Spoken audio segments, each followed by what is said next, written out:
I never told my son what was really behind the false wall of my boat repair shop. And when he married a woman who could smell money through steel and concrete, I made sure she'd never find out. Then one night while I was home watering my tomatoes, my shop foreman called me in a dead panic. "Boss, your daughter-in-law is here. She brought a locksmith and a man with a truck." I didn't panic. I'd been waiting 3 months for exactly this moment, and what I did next ended her greedy little game for good. If you're riding along with me tonight, hit that like button, subscribe, and tell me in the comments where you're listening from. I love knowing who's out there with me. I'm Walter Briggs. 68 years old. 44 years pulling engines out of dead boats and putting them back together better than new. People look at me now, gray stubble, oil-stained cap, a limp from a winch that got away from me in '94, and think there goes a simple old man. They don't know what it took to build Briggs Marine Salvage out of one rented slip and a toolbox I still own. And they don't know what 4 decades of watching who pays on time and who disappears the moment the bill comes due teaches a man about people. My phone buzzed on the counter. Not many people have that number. One of them is Ray Delgado, 61, former Harbor Patrol, run my shop floor with total loyalty for 18 years. I picked up. "Walt, it's happening," Ray said. "Vanessa's here at the North Building. Locksmith guy with a flatbed, paperwork in her hand." I set down my coffee. "Is Danny with her?" "No, just her." "Let her in, Ray. Don't call the police." "Pull the guys back and let her walk right up to that door." Ray hesitated the way a man does when he thinks his boss has lost it. "You sure, Walt?" "I'm sure," I said, my hand resting near the photo of my late wife, Carol. "Let her cut every lock she wants. Tonight she finds out exactly what kind of trap she's been building for herself. To understand how it got to this, a woman standing outside my storage building with a locksmith at 10 at night, you have to go back 3 months, to the day I first felt something cold crawl up the back of my neck. My son Danny is 34, good kid, soft in some ways, quick to trust, quicker to forgive. He runs the customer-facing side of my shop. When Carol passed 4 years ago, I promised her at the graveside I'd watch over that boy like a hawk, because Danny has never once imagined another person could want to hurt him. He married Vanessa a year and a half ago. Brand consultant, laptop, ring light, 40,000 followers, an abundance mindset page between ads for teeth-whitening strips. She never had money before Danny. After Danny, she suddenly had opinions about ours. It started at their anniversary dinner. I was in my one good sport coat, happy just watching my boy hold his wife's hand, when Vanessa set her wine glass down a little too hard. "Walter," she said, camera smile on. "I drove past the marina last week. That storage building on the north end always locked up. What is that place?" I kept chewing, then set my fork down slow. Inside, every alarm I own started ringing. I've never once discussed that building with her, barely discussed it with Danny. "Old maintenance shed," I said easy. "Spare parts and dust." "No reason," she laughed. "It just seems like a lot of waterfront acreage for a junk closet. You know land values around here. Ever think about selling?" "I know developers who'd kill for that lot." I looked at my son. He was grinning at his wife, blind to the flash of hunger that crossed her eyes before the smile came back.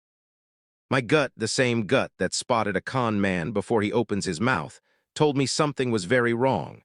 The knock came the next morning at 9 sharp. Danny and Vanessa, her holding a slick leather folder like she was pitching a TV show. She spread it across my kitchen table, pie charts, tax estimates, a red circle drawn around the north building on an aerial map.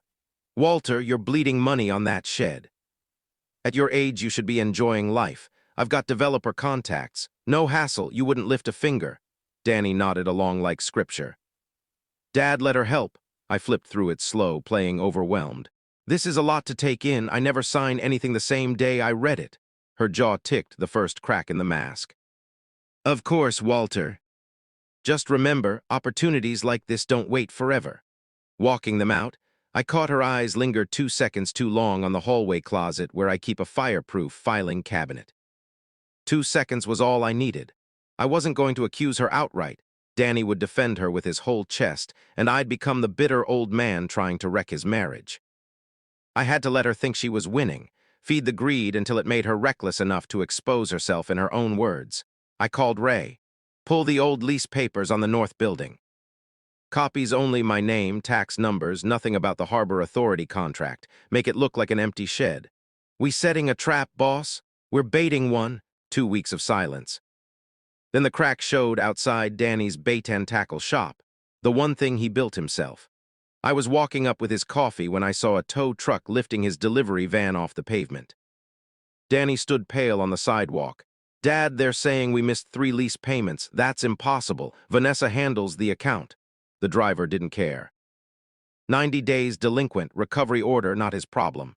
Then tires screeched, Vanessa's sedan swinging in, hair a mess, mascara smudged. Nothing like the woman from her skincare videos. She screamed at the driver, dialed her phone, paced in tight circles hissing about a banking error and a fraud flag. 10 frantic minutes bought her 30 days. The van came down. Danny hugged her, relieved.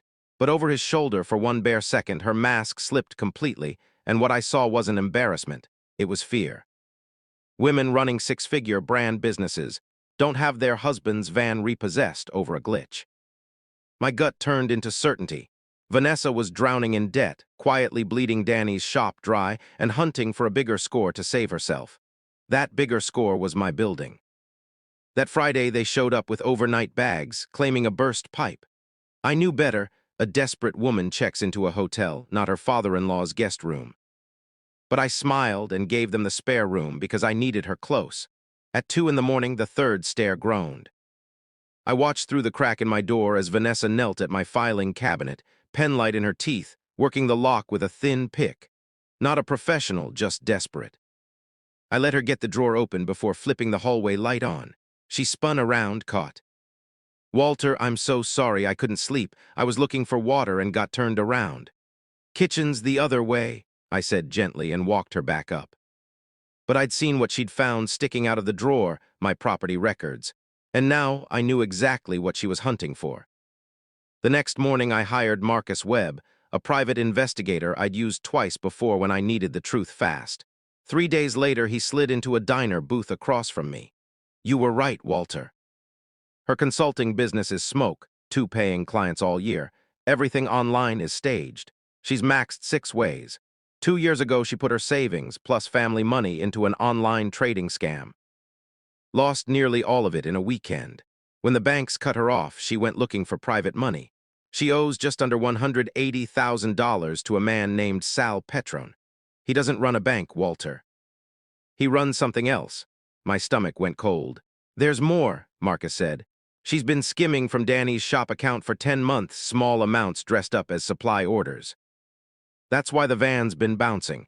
Keep this up, that shop closes by season's end. She'd put my son's life's work at risk and lied to his face every day doing it. That was a line that didn't get uncrossed. Call it in, Marcus asked. I shook my head. If police pick her up now, Danny thinks it's a misunderstanding. He forgives her through a jail phone. I need him to see it with his own eyes. No story she can spin afterward. I told Ray to build a fake inventory sheet, something valuable enough that a desperate woman would risk everything for it. We spent 2 hours drafting a manifest, recovered marine navigation and sonar equipment, pulled off decommissioned military surplus, untraceable high resale, worth an estimated $400,000. Sitting unregistered in the north building.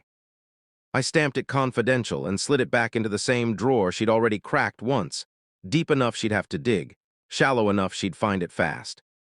Then I had 3 hidden cameras installed in my study, smoke detector, clock radio, phone charger, every angle on that cabinet. That night at dinner, Vanessa's knee bounced under the table like a livewire. Around midnight, the floorboard groaned again. On my phone, I watched her find the folder, read every word mouth open like a woman staring at a winning lottery ticket, photograph every page with shaking hands, and creep back upstairs. The next morning, I slipped a listening device into the lining of her purse while she showered. By afternoon, sitting 2 blocks away in my truck, I heard her make the call. Sal, listen to me. I found something bigger than the shop money. A warehouse, my father-in-law's storage building. Recovered marine electronics, has to be 400 grand, sitting there completely off the books. Nobody's watching it. The voice on the other end was flat. You said that about the shop money too. This is real. I saw the paperwork myself. Give me the crew, I'll get you the door codes. Clean it out in one night, I take my cut and disappear. And your husband, she didn't hesitate. He'll never know it was me. Let him think it was random. I'm done with him and this sad little marina town anyway. Something in my chest went cold and still.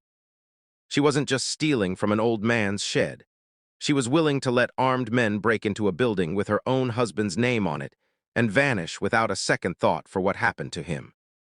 Whatever mercy I still had for her, it ended right there.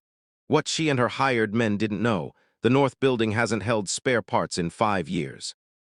3 years back, the Regional Maritime Authority quietly leased it from me as a secure staging site for federal drug interdiction operations along the coast. From outside, still a rusted shed, that's the point.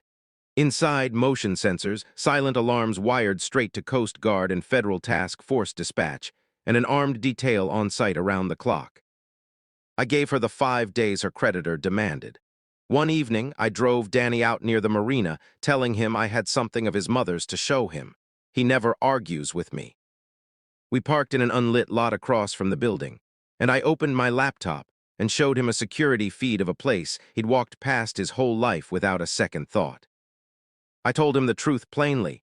His wife's lost savings, her debt to a dangerous man, 10 months of bleeding his shop account, and the call where she sold out a fake inventory to a criminal crew and said he'd never know it was her. Danny went white and silent, a way I'd never seen. He wanted to defend her the way he always has, but the words wouldn't come. I put my hand over his. Watch the screen. In a few minutes, you're going to see exactly who your wife really is. At midnight, headlights swept the lot. A dark van rolled up. 2 broad-shouldered men climbed out with rifles slung across their chests, and Vanessa behind them in dark clothes, bolt cutters in hand like she'd rehearsed it in a mirror. Danny made a sound beside me between a gasp and a sob. Her voice came clear through the feed. No cameras on this fence. Old man doesn't believe in security. I've got the door code memorized. In and out in 20 minutes.